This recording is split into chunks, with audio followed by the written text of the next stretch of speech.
All right, so today we're looking at the PV equals nRT. As always, let's go ahead and take a look at the daily thing so we know what's going on.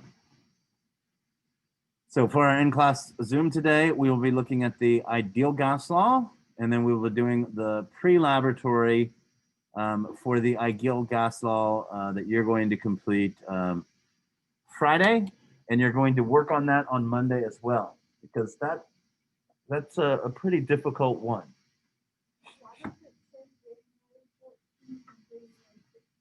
Because whenever I went through, I must not have updated those. Let's do that real quick.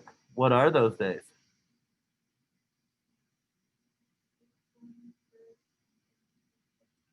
Yeah, looks like right here I messed up on Wednesday. What'd you say? This is the 20th, 19th, 20th, 21st, and 22nd. You think I should change these? ND and ST.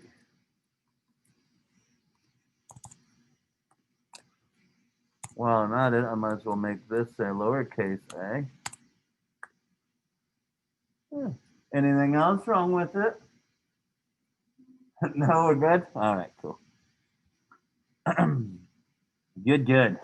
All right, so let's take a look. Get your packet out or your computer if you did not print it out. Page 2. Man, the participation today is low. But thank you for joining us, Brianna and Cassidy. The others must plan on watching the video. So let's go ahead and take a look real quick at page 11 of that packet on the ideal gas law.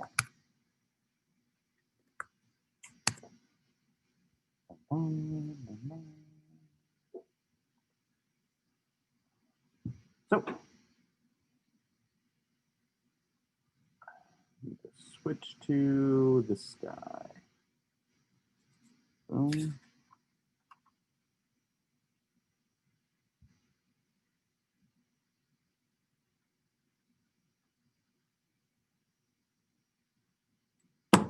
And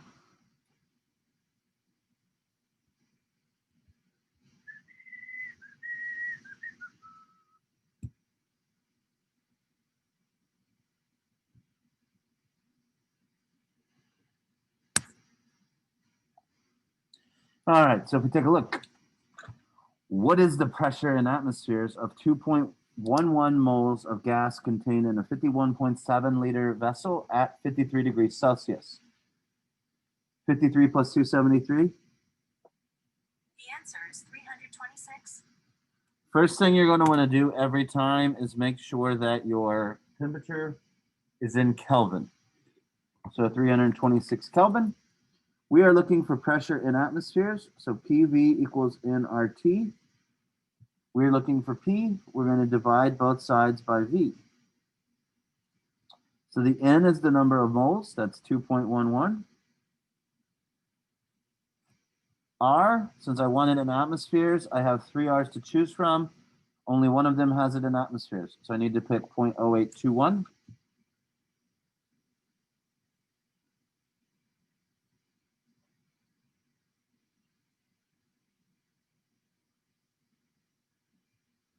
And then we have T, which I've converted to 326 Kelvin.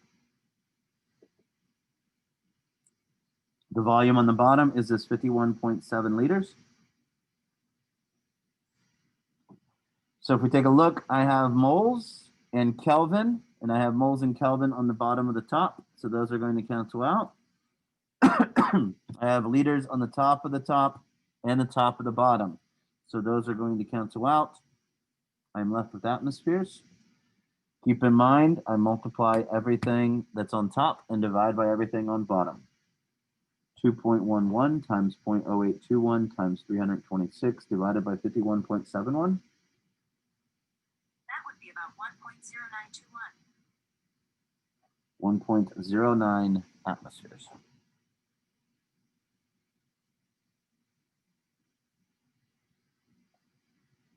Questions? All right. 4, we have 2.72 moles of hydrogen.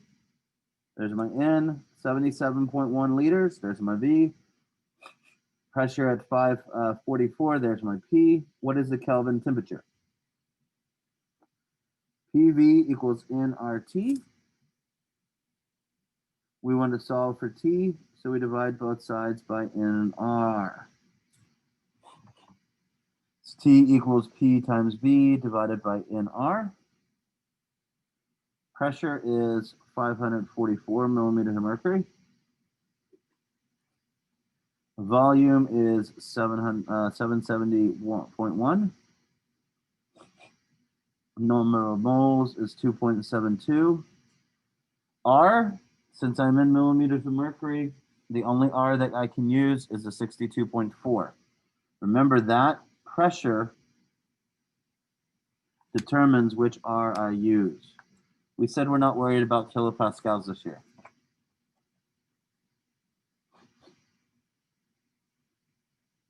So 62.4 liters, millimeters of mercury per Kelvin mole. Remember, I write all these units out because I see moles will cancel out, millimeters of mercury will cancel out, and liters will cancel out. Kelvins, it's 1 over Kelvin. So that is the inverse of the inverse, which puts Kelvin back on top. If it's on top, I multiply. If it's on bottom, I divide. 544 times 77.1 divided by 2.1. Messed it up. 544 times 77.1 divided by 2.72 divided by 62.4. It's about 247.1153. 247, 3 significant digits, 247 Kelvin. What would I do if they wanted Celsius? What would I have to do to that? Yep. Very good. We would subtract 273. What would my number be, positive or negative? Negative. Remember that whenever we do these formulas, we use Kelvin because we cannot have negative numbers in there. Otherwise, we would end up with negative pressure or something like that. And that can't happen. That cannot happen. 5, calculate mole gas in 22.4 liter at 273 and 1 atmosphere. Basically what is called STP. So PV equals nRT. We did this yesterday, in a sense. We calculated for R, though.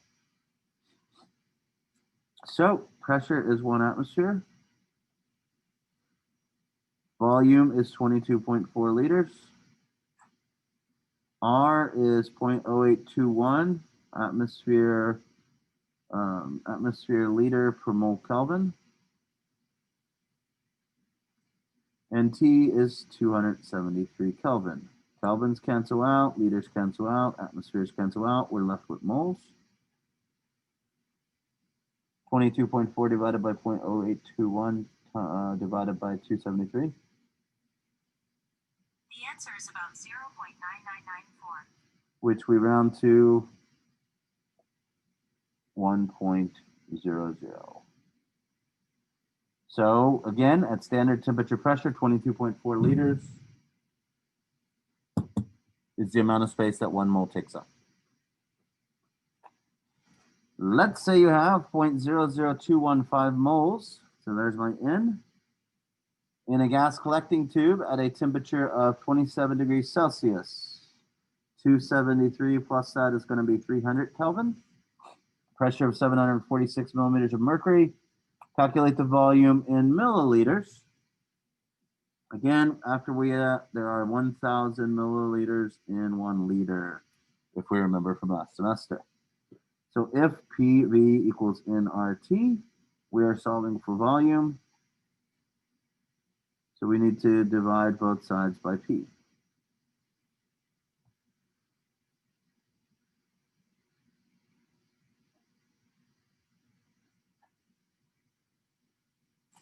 746 millimeters of mercury, so we need to use 62.4 millimeters of mercury liter per mole Kelvin. Temperature 300 Kelvin. And then we need to divide all of this by pressure, 746 millimeters of mercury.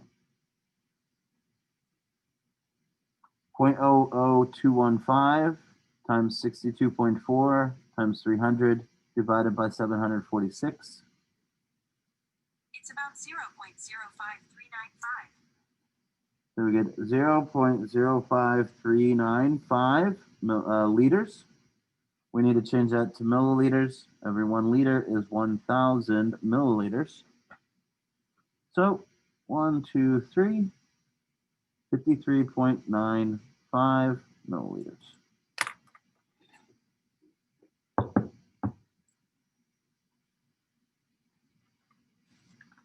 Cool. Let me go grab a copy of the lab printout.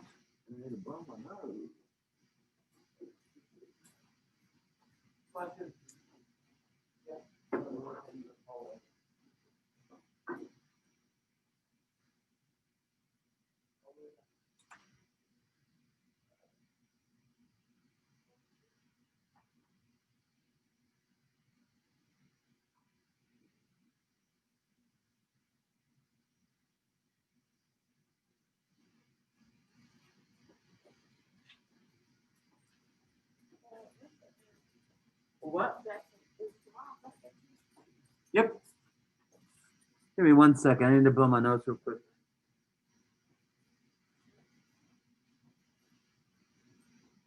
Thursday, Friday, yep.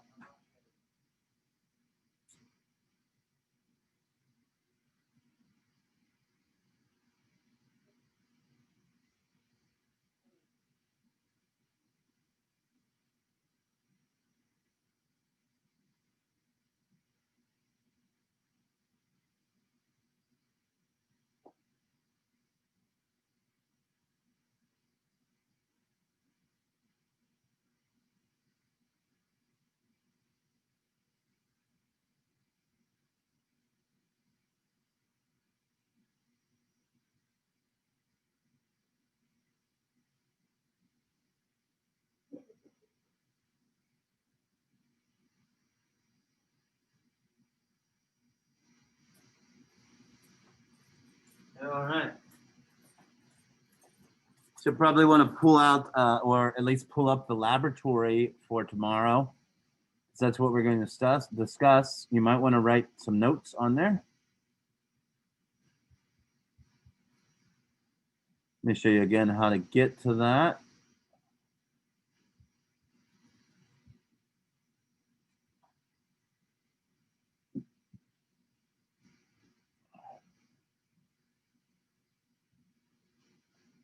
So if you take a look on Friday, it says no class Zoom. Only if you need help, come on in. But other than that, you get this video. Here is the paper that you'll want to download. This one is 15 minutes, but it is harder than the combined gas law lab. So basically what we're doing is we are taking the mass of a piece of magnesium. And with this, I actually used one of the nicer scales that we have that goes out 5 decimal places.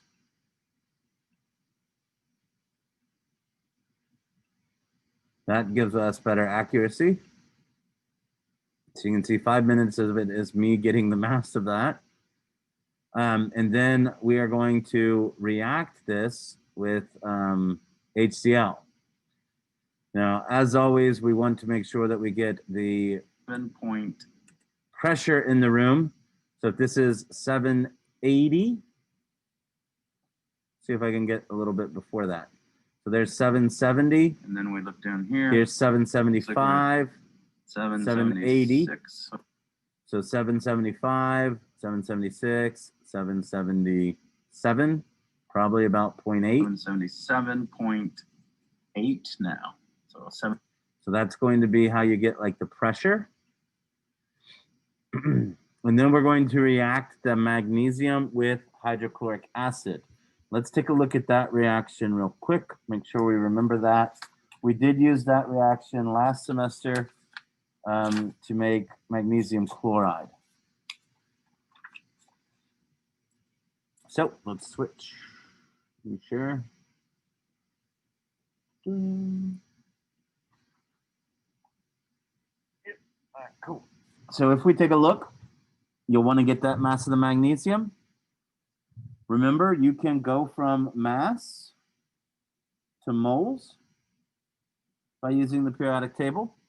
So that's how we'll get our N. Well, that's one way we'll get our N. That'll give us N of magnesium at least. A volume collected in the gas tube, that will be in milliliters. You will want to then change that to liters for this equation, this formula.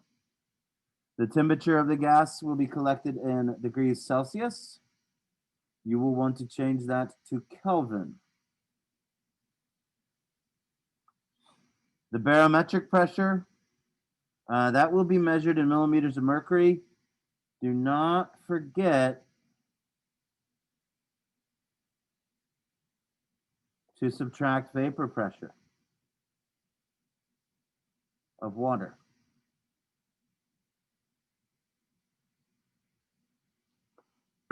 Remember, you have to subtract the vapor pressure of water. That is done in step 4. So in step 4, you need to read the pressure of H2O chart. If you recall,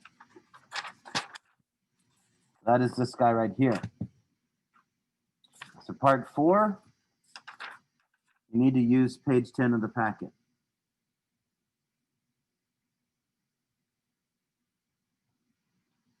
All right? So all of that will allow you to get these. Remember, this will be the moles of magnesium. So it says calculate the number of moles of magnesium that reacted using your mass. So you will have grams of magnesium. From the periodic table, every so many grams of magnesium is 1 mole of magnesium. And that will give you moles of magnesium. Then says write a balanced equation for the reaction between magnesium and hydrochloric acid. Here's going to be a test of your knowledge from last semester. What type of reaction would we have here if elemental magnesium reacted with hydrochloric acid? Is it going to be a synthesis, decomposition, single displacement, double displacement, or combustion? Dun, dun, dun. You got an idea? Not combustion. One of these reactants would have to be oxygen for combustion.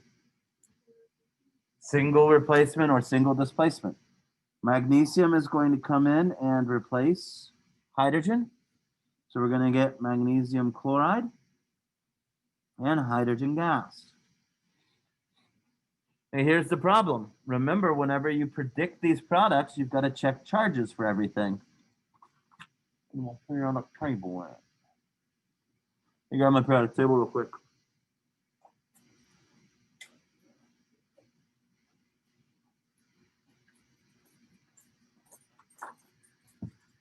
So if we take a look here, chlorine has a charge of -1. Magnesium has a charge of +2.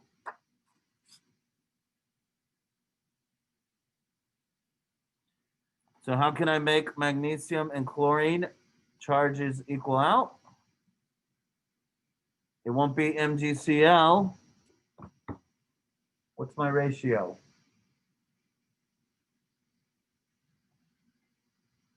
Yeah, right? This is the hard stuff. Well, let's do it this way. If I have magnesium and it has a 2+, and I have chlorine, it has a 1 negative. Which one do I need more of? Chlorine. Now I have 2+ and 2 negative, right? So the formula for magnesium chloride is MgCl2. Hydrogen, if you look on your periodic table, hydrogen has that little special dot there. That tells us that whenever it's all by itself, it is diatomic. That means that instead of having H, I need to have H2 there. What's wrong with this formula still? Mg plus HCl yields MgCl2 plus H2. Yeah, it's not balanced. So once I balance these charges and figure out what's diatomic, I need to go back and make sure the number of atoms and types on this side are equal to numbers and atoms and types on this side. I see I have 2 H2, or I have 2 H's. So that means I need a 2 right here. That's 2 Cl's. I've already got them taken care of. From the video, you'll be able to get the states of matter on this, but we have solid magnesium reacted with aqueous hydrochloric acid, yielding aqueous or dissolved magnesium chloride and hydrogen gas. The hydrogen gas is the thing that we are going to be most amazed by. That's what we're wanting to deal with because we are on the gas unit. It says using stoichiometry, calculate the number of moles of hydrogen gas. Well, if you have the moles of magnesium from up here, let me get rid of these names or the pictures of me in the class. Let's get you over here. So if we have the moles of magnesium from up here, from this balanced equation that says every 1 mole of magnesium makes 1 mole of hydrogen gas. So right there, we have found the N for our PV equals nRT. Then it says, calculate the pressure of the dry hydrogen gas. So you will know the pressure of the room. Number 4, you will subtract the pressure of the H2O chart from page 10 of the packet using the temperature to get the pressure of the dry. So that will give you millimeters of mercury. And then it says convert this to atmospheres. Once you figure out this from this right here, every 760 millimeters of mercury is 1 atmosphere. Then it says using your data, the above calculations N and P and the ideal gas law, calculate the R constant. PV equals nRT. You're solving for R, so you divide both sides by N and T. You have the number of moles. You have the pressure of the dry gas in atmospheres. You have the volume because that's the reading of the volume of the gas collected. And you have the temperature from the thermometer up there. Make sure that temperature is in Kelvin. Use the accepted value, if you recall, to find percent error. Absolute value of the accepted minus your calculation from number 5 divided by accepted.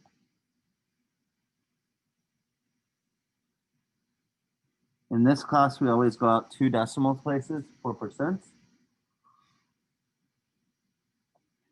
Using the combined gas law, determine what the volume of the dry hydrogen gas would have been at STP. So you have P1, V1, and T1. This is all from this lab, equal to P2, V2 over T2. This is STP. You are solving for V2. So this is from this lab up here above. This is standard temperature and standard pressure. 1 atmosphere and 273 Kelvin.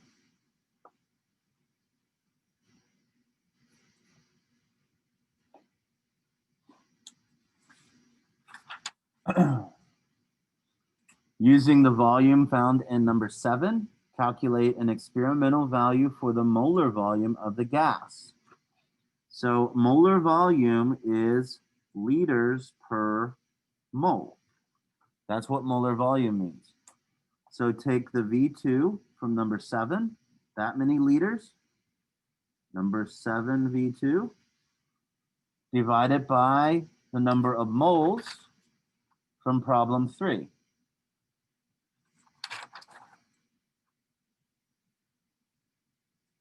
That will equal liters per mole. Well, the theoretical value for liters per mole is 22.4 liters for every mole. So again, you will take the accepted value, 22.4 liters per mole, minus what you got in number 8, divided by 22.4 liters per mole, times 100. That will give you, again, the percent error. I need to put times 100 down here. Times 100. I forgot that on number 6. After which, you've got the analysis and questions.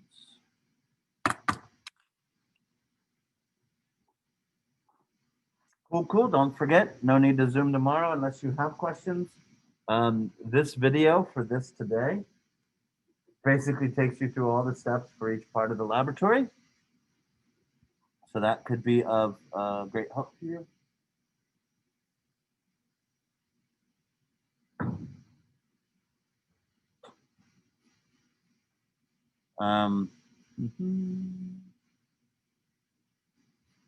Cool. Don't forget, obviously, this video too. You want to make sure you take a look at it because that's going to give you the stuff. Another thing that's important here is whenever I measure this volume, you'll see that, again, just like our manometers, we have pressure outside and pressure inside this. I line these up so that that right there is equal to where this water level is right here. There. Those two water levels are the same. That's something that people forget to do whenever they actually try the laboratory. I think that is it. Thank you for joining us, Cassidy and Brianna. Have a great day. Hopefully you have a great weekend as well. Unless you have questions, of course, then pop on into the Zoom. Bye.